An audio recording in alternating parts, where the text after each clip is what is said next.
Right now, I want you to meet somebody else. He is a political consultant. He's actually from Metro Atlanta, made the 2-hour trip here to Greenville, South Carolina, up 85. His name is Seth Weathers. He used to run Donald Trump's campaign in Georgia. He's paid big bucks for his political opinion, but tonight he's giving it to the candidates for free. See if you agree.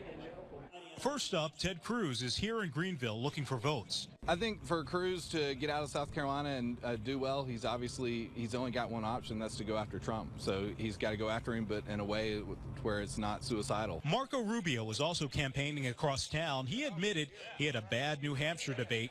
Seth thinks he needs to seem more grown up and more natural. He certainly needs to try, and I know that they're certainly making attempts to be less scripted and to be a little more on the fly.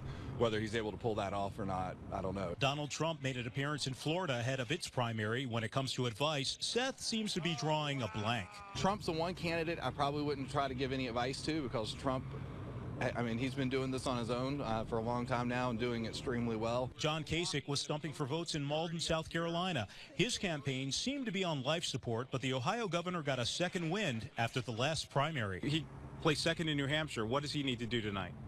He's got to convince Southern voters and evangelical Southern voters, Republican voters, that he's someone that can be trusted as a conservative, and I think that's a very hard sell for him. Retired neurosurgeon Ben Carson is also here in Greenville. Seth Weathers doubts his future after South Carolina. Dr. Carson told me that he's actually going to be more aggressive this time. That'll be interesting to see. I think what Carson needs to do in the debate is decide who he's going to endorse next. Voters in Fountain Inn, South Carolina got a visit from Jeb Bush. Seth says he needs to do a balancing act tonight. And I think he needs to appeal to those people, the evangelicals, and come out really strong and hopefully not getting a dust-up with Trump that makes him look bad in the end. All right, you think tonight is important? Well, wait until next Saturday. That's when the voting starts here in South Carolina.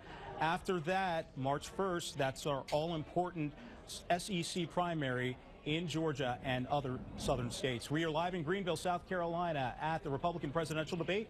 I'm Mike Dunstan. Kim, let's send it back to you in Atlanta. All right, thank you, Mike. And you want to stay with us throughout the evening here on CBS 46.